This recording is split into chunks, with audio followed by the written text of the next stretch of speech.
तो पिछली वीडियो में हमने देखा था कि हमारा जो फूड है जैसे ही वो हम उसे इंजेक्शन कर रहे हैं तो माउथ में जाने के बाद उसका डाइजेशन स्टार्ट हो जाता है। इतना पढ़ लिया था। अगर नहीं पढ़ा तो भाई पहले पिछली वीडियो देख लो, नहीं तो जो बात बता रहा हूँ वो आपके गले से उतरने वाली नहीं है, क्योंकि इस बार हम गले से उतरने वाली ही बात कर रहे हैं। ठीक है, तो खाना अब हमने खा लिया है, उसका पार्शली डाइजेशन हुआ है, क्योंकि कुछ ही समय के लिए फूड हमारा माउथ में रुकता है। जब तक उसमें सलाइवा मिक्स होता है, उसे हम क्रंच करते हैं, दांतों से छोटे छोटे पीसेस में काटते हैं, ठीक है, तब तक ही रुकता है। उसकी सलाइवा एनालिसिस होता है, वो डाइजेस्ट कर देता है क्या, स्टार्च को, किसमें, सिंपल शुगर में डाइजेस्ट कर देता है। ठीक है, तो अब ये देखिए, slightly digested food in the mouth is swallowed by the tongue and goes down the food pipe called esophagus। कहाँ जाता है, फूड पाइप में जाता है।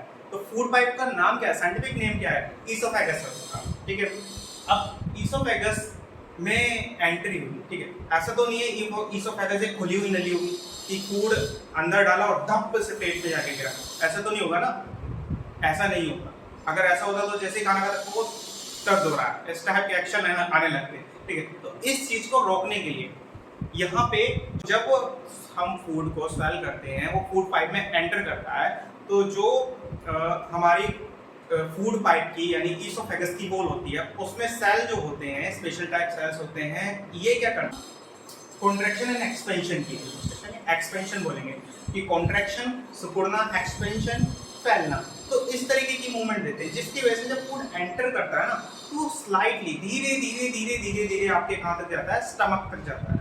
ठीक है, तो उस मूवमेंट को क्या कहते हैं, तो oesophagus carries food to the stomach, stomach तक लेके गया, then the contraction and expansion movement of the wall of food pipe is called peristaltic movement. तो इस मूवमेंट को आपको ध्यान रखना है, किस मूवमेंट से फूड पाइप यानी ईसोफेगस हमारा फूड कैरी करता है माउथ से लेकर स्टमक तक, तो वो है पेरिस्टाल्टिक मूवमेंट।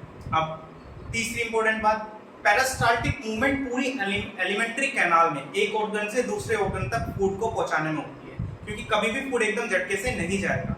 एलिमेंट्री कैनाल में हमारा फूड किस मूवमेंट से मूव करता है, पेरिस्टाल्टिक मूवमेंट। ठीक है, ध्यान रहेगा। Last, peristaltic movement move the food in all the digested organ through the alimentary canal. देखिए, तो हम अब ईसोफेगस से यानी फूड पाइप से एंटर करते हुए स्टमक की तरफ, गले से बात उतरी, नहीं उतरी तो पीछे वाली वीडियो पर देख लो, तभी आपके गले से ये बात उतरेगी। तो गले से बात उतर गई है तो पेट तक आ गई।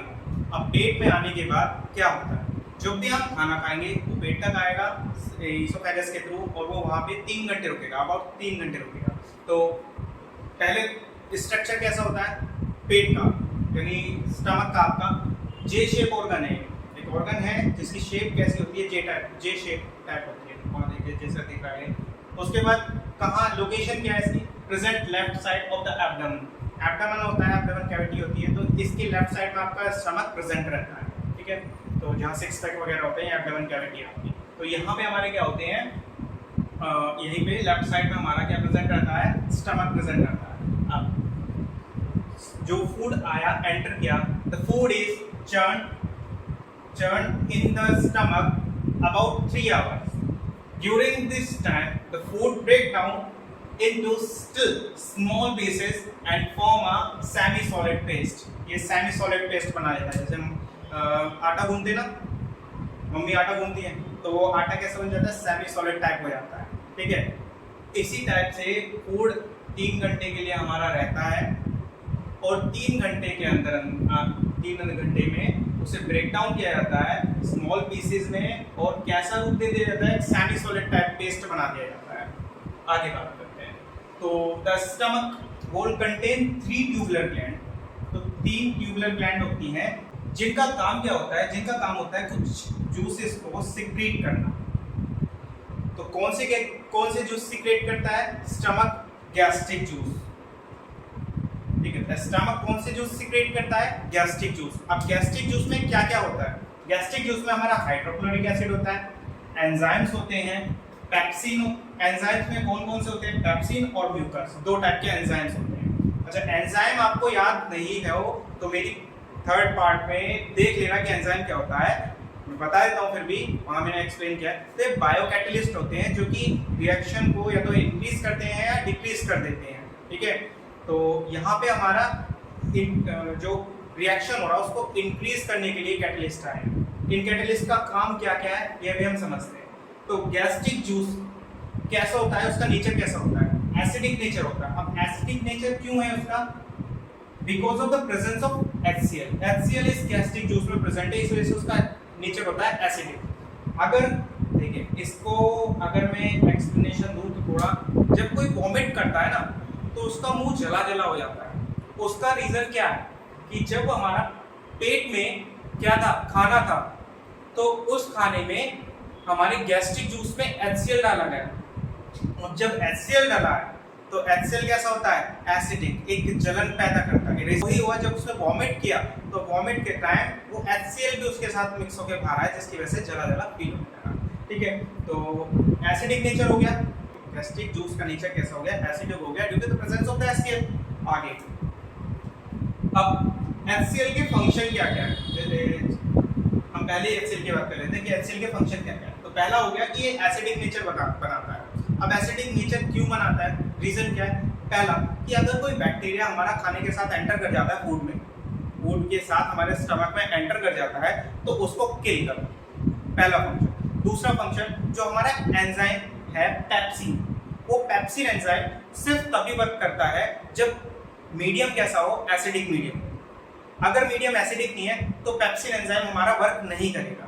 तो सेकंड फंक्शन हो गया कि it's make the atmosphere of stomach acidic to perform the function of digestion of protein by कौन से एंजाइम के, पेप्सिन एंजाइम। क्लियर है। तो in the acidic medium the enzyme pepsin begin the digestion of the protein. तो pepsin digest protein, PDP, pepsin digest protein, कहाँ पे, stomach में। क्या है ये, गैस्ट्रिक जूस का पार्ट है। अगला, HCl also kill any bacteria which may enter the stomach with food, खाने के साथ जो एंटर करके हो। तीसरा हमारा रास्ता है, हमने हाइड्रोक्लोरिक पढ़ लिया, एंजाइम पढ़ लिया, कौन सा एंजाइम, पेप्सिन एंजाइम हमने पढ़ लिया। म्यूकस, अब बचा है लास्ट म्यूकस। तो म्यूकस क्या है, म्यूकस भी एक एंजाइम है जो कि जब HCl हमारे पेट में सिक्रीट होता है, छोड़ा जाता है, बरसात की जाती है खाने के ऊपर, खाना आया, फूड आया तो फूड के ऊपर सिक्रेशन होगी, इन सभी HCl सिक्रीट किया जाएगा। तो HCl अब सिक्रीट किया तो कुछ HCl अब स्टमक की वॉल पर भी लगेगा, और वॉल पर लगेगा तो क्या होगा, इरेजन पैदा होगी, जलन पैदा होगी। जैसे मुंह से आता है तो जलन लगती है, अब सोचो पेट में कैसा होगा जब यहाँ पे छिड़काव हुआ है। तो इसकी प्रोटेक्शन के लिए, इसको प्रोटेक्ट करने के लिए, इरेजन को प्रोटेक्ट करने के लिए जो म्यूकस एंजाइम है वो फंक्शन करता है। तो म्यूकस एंजाइम का फंक्शन क्या है, mucus have to protect the stomach wall from its own secretion of hydrochloric acid और इरेजन ऑफ HCl से बचाता है। तो हमने क्या क्या पढ़ लिया अभी, स्टमक जे शेप ऑर्गन होता है, एब्डोमिनल कैविटी के लेफ्ट साइड में होता है, ठीक है। अब स्टमक में 3 ट्यूबुलर ग्लैंड्स होते हैं जो कि गैस्ट्रिक जूस को रिलीज करते हैं, सिक्रीट करते हैं जब भी खाना एंटर करता है। खाना जब स्टमक में आता है तो 3 घंटे के लिए रुकता है, उस 3 घंटे में उसे बड़े पीसेस से छोटे छोटे पीसेस में सेमी सॉलिड का रूप बना दिया जाता है। जब हमारा उस पे HCl डलता है तो HCl 2 फंक्शन परफॉर्म करता है। पहला कि मीडियम बनाता है एसिडिक, ताकि हमारा जो एंजाइम है पेप्सिन वो वर्क कर सके। क्या वर्क करे, डाइजेशन करे, किसका, प्रोटीन का। तो पेप्सिन क्या डाइजेस्ट करता है, प्रोटीन, PDP से याद रखना उसे। और उसके बाद आ जाता है आपका HCl का दूसरा फंक्शन कि जो भी बैक्टीरिया फूड के साथ एंटर कर रहा है वो किल करता है, उसको किल कर देता है। अब आता है म्यूकस का फंक्शन। म्यूकस का फंक्शन क्या होता है कि जो HCl सिक्रेशन हुआ है उससे खुद को बचाना, उससे स्टमक को बचाना, क्या है, म्यूकस का फंक्शन है। ओके, ये तीनों हमारे एंजाइम्स थे। आगे बढ़ते हैं हम स्टमक से, अब हम एंटर करेंगे स्मॉल इंटेस्टाइन की तरफ। अब हम मूव करते हैं स्मॉल इंटेस्टाइन की तरफ। तो स्मॉल इंटेस्टाइन पहला तो सबसे लॉन्गेस्ट पार्ट है एलिमेंट्री कैनाल का, इसकी लेंथ अबाउट 6.5 मीटर्स होती है। दूसरा, इसे इतना लंबा होते हुए भी टोटल एलिमेंट्री कैनाल की लेंथ 9 मीटर समथिंग होती है, और इसको इतना लंबा होते हुए भी इसे स्मॉल इंटेस्टाइन क्यों कहा जाता है? क्वेश्चन। तो आंसर है ये नैरो होती है, यानी इसका जो डायमीटर होता है वो बहुत ही छोटा होता है। तो पतली होने की वजह से, नैरो होने की वजह से इसे हम बोलते हैं क्या, स्मॉल इंटेस्टाइन। थर्ड, ये कंप्लीट डाइजेशन का carbohydrate, fat, protein human beings में कंप्लीट डाइजेशन की साइट होती है। लास्ट कि इसकी जो लेंथ होती है ना वो एनिमल्स में उनके टाइप ऑफ हेटेरोट्रोफिक न्यूट्रिशन पे डिपेंड करती है। जैसे कि जो हर्बीवोरस है उन्हें सेल्यूलोज डाइजेस्ट करना पड़ता है, तो उसके लिए काफी लंबा टाइम चाहिए होता है। यानी जो घास वगैरह खाते हैं उनकी इंटेस्टाइन काफी लंबी होती है सेल्यूलोज को, ताकि वो ढंग से डाइजेस्ट कर सके, सेल्यूलोज से कार्बोहाइड्रेट निकाल सके। तो आपने देखा होगा कि जो जितने भी जानवर हैं जो हरी घास खाते हैं या भूसा खाते हैं तो जुगाली करते हैं और मुंह से झाग आने लगता है, तो सेल्यूलोज को तोड़ रहे हैं कार्बोहाइड्रेट में, और उनको लगता है टाइम लंबा, ठीक है। बट तो इसी वजह से उनकी इंटेस्टाइन की लेंथ भी क्या होती है, लंबी होती है। स्मॉल इंटेस्टाइन की लेंथ लंबी होती है ताकि वो ढंग से डाइजेस्ट उसे कर पाए, क्योंकि इजी नहीं होता सेल्यूलोज से कार्बोहाइड्रेट को निकालना। अब दूसरा आता है कार्निवोरस। कार्निवोरस खाते हैं मीट मांस, तो इनकी इंटेस्टाइन होती है काफी छोटी, इंटेस्टाइन की लेंथ होती है काफी छोटी, मतलब इतनी छोटी नहीं, बट हर्बीवोरस से छोटी होती है, क्योंकि जो हमारा मीट वगैरह होता है ये पचाना, डाइजेस्ट करना इजी होता है, इसमें से प्रोटीन, कार्बोहाइड्रेट निकालना इजी होता है, इजीलिए। तो इसकी लेंथ डिपेंड करती है कि कौन इस जानवर में हम देख रहे हैं, हर्बीवोरस में देख रहे हैं, कार्निवोरस में देख रहे हैं, ठीक है। तो जब फूड हमारा स्टमक से एंटर करता है किसमें, स्मॉल इंटेस्टाइन में, को कंट्रोल करने के लिए एक मसल से, जिसे हम स्पेंचर मसल बोलते हैं, वो इसके अमाउंट को कंट्रोल करता है और धीरे धीरे हल्का हल्का फूड स्मॉल इंटेस्टाइन में एंटर कराता है। तो स्मॉल इंटेस्टाइन जो ग्लैंड से सिक्रेशन रिसीव करती है, ठीक है। तो पहला ग्लैंड हो गया हमारा लीवर और दूसरा ग्लैंड है हमारा पैनक्रियास। तो लीवर की अगर बात की जाए तो लीवर रेड ब्राउन ऑर्गन होता है और ये बॉडी के अंदर सबसे बड़ा ऑर्गन है। ये प्रोड्यूस करता है बाइल जूस, जिसमें कॉपर, आयरन और पोटेशियम होते हैं। अब लोकेशन क्या है इसकी, एब्डोमिनल कैविटी के राइट साइड में हमारा प्रेजेंट रहता है। उसके बाद ये किस सेल से बना हुआ, हेपेटोसाइट होता है, जिनमें कैपेसिटी होती है कि ये अपने आप को रिजनरेट कर सकते हैं। तो यही एक एक्सपेरिमेंट किया गया था कि चूहे का लीवर निकाला, चूहे का 70% लीवर निकाला गया था और 30% उसके अंदर रहने दिया था। तो देखा था कि 2 वीक के अंदर अंदर उसका पूरा का पूरा जो लीवर था वो दोबारा से रिजनरेट हो गया है, ठीक है।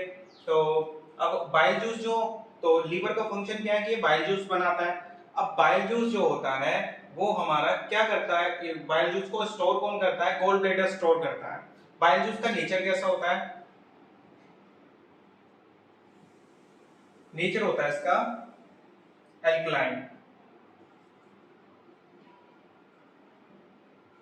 तो एल्कलाइन इन नेचर होता है बाइल जूस हमारा। जैसे हमारा गैस्ट्रिक जूस क्या था, एसिडिक इन नेचर था, बट यहाँ पे हमारा बाइल जूस क्या होता है, एल्कलाइन होता है नेचर में। उसके बाद आता है पैनिक्रियास। तो पैनिक्रियास एक लीफ लाइक शेप होती है। थोड़ा पहले यहाँ देखते, तो हमने पढ़ा कि लीवर क्या जनरेट करता है, बाइल जूस जनरेट करता है। स्टोर का होता है हमारा गॉल ब्लैडर में स्टोर होता है। तो गॉल ब्लैडर क्या है, एक स्टोरेज सिस्टम है, ओनली स्टोरेज सिस्टम है जिसमें बाइल जूस का स्टोरेज होता है। तो अगर इन केस इसमें पथरी बन जाती है तो गॉल ब्लैडर में कहते हैं ना स्टोन्स हो गए, तो इस पूरे को डॉक्टर काट के बाहर निकाल देते हैं। तो इससे क्या कोई परेशानी होगी, नहीं, परेशानी कोई नहीं होती, बट हाँ थोड़ा सा दिक्कत रहने लगती है। दिक्कत क्या थी कि भाई जब गॉल ब्लैडर था तो उसमें स्टोर रहता था, तो जब फूड आता था तब सिक्रेशन होता था। अब यहाँ पे हमारा गॉल ब्लैडर है ही नहीं, तो क्या होगा कि चाहे खाना खाओ या मत खाओ, लीवर लगातार 2 बूंद सिक्रेट करता रहेगा इंटेस्टाइन में, ठीक है।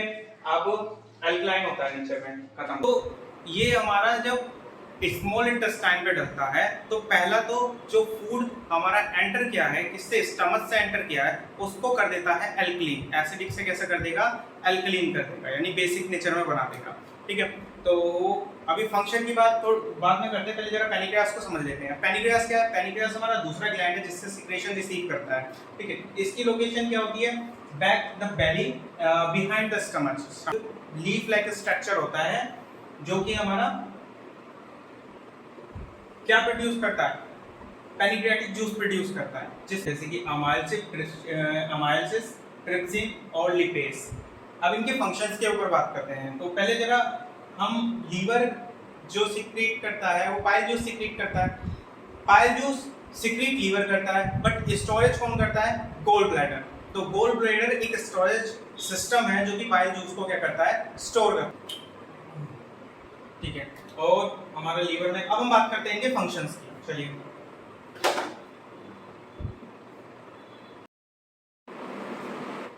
तो फंक्शन क्या है लीवर का।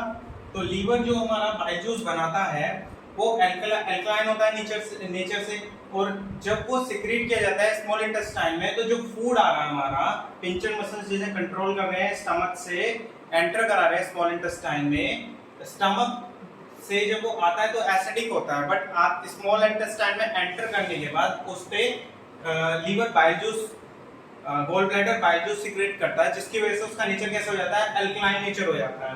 अब अल्कलाइन नेचर में क्या होते हैं कि जितने भी पैनिक्रियाटिक एंजाइम है वो हमारे अल्कलाइन नेचर में ही वर्क करते हैं। जैसे कि गैस्ट्रिक जूस में हमारा एक एंजाइम था, कौन सा, पेप्सिन।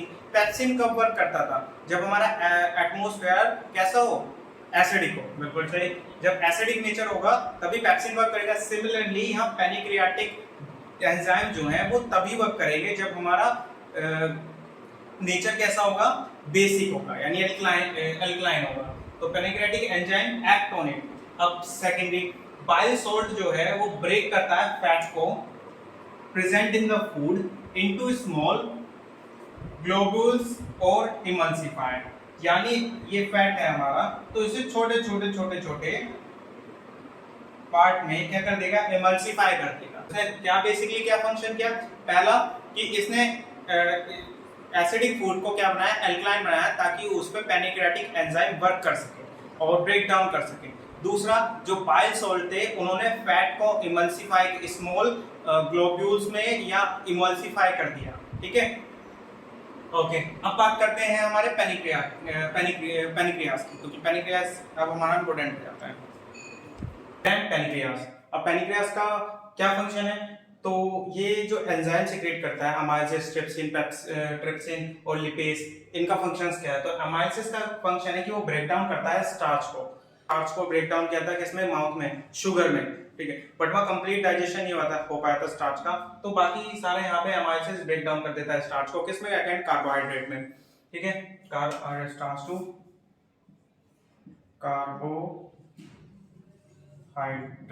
ठीक है। तो फंक्शन यही लिखना है आपको, break down the starch. Okay, trypsin क्या करता है, डाइजेस्ट द प्रोटीन। तो प्रोटीन को डाइजेस्ट करने का काम किसका होता है, ट्रिप्सिन का काम होता है प्रोटीन को डाइजेस्ट करने का। थर्ड आता है लिपेस। लिपेस क्या करता है, ब्रेक डाउन करता है इमल्सिफाइड फैट को। तो लीवर ने हमारे फैट को इमल्सिफाई कर दिया था, छोटे छोटे ग्लोब्यूल्स में बांट दिया था, ठीक है। अब उसे इमल्सिफाइड फैट को स्मॉल मॉलिक्यूल्स में कन्वर्ट करना किसका काम है, ये भी काम है लिपेस का, ताकि वो हमारे सोल्यूबल हो जाए और एब्जॉर्ब कर सके, इंटेस्टाइन से एब्जॉर्ब हो जाए ब्लड में। आगे second function of interstitial juice, तो कार्बोहाइड्रेट को किस में कन्वर्ट करना, ग्लूकोज में कन्वर्ट करना, प्रोटीन को किस में कन्वर्ट करना, अमीनो एसिड में करना, और फैट को किस में, फैटी एसिड और कोलेस्ट्रॉल में कन्वर्ट करना। ये सब कन्वर्ट क्यों हुए, बिकॉज ये इतने छोटे मॉलिक्यूल्स हैं कि ये वाटर में डिसॉल्व हो सकते हैं और इन्हें हम बॉडी के एक पार्ट से दूसरे पार्ट तक भेजा जा सकता है, ठीक है। तो ये हमारा डाइजेशन स्टमक के स्मॉल इंटेस्टाइन के अंदर कंप्लीट होता है। अब हमारा नेक्स्ट प्रोसेस एब्जॉर्प्शन। तो चलिए वीडियो को लाइक कीजिए, शेयर कीजिए, सब्सक्राइब कीजिए।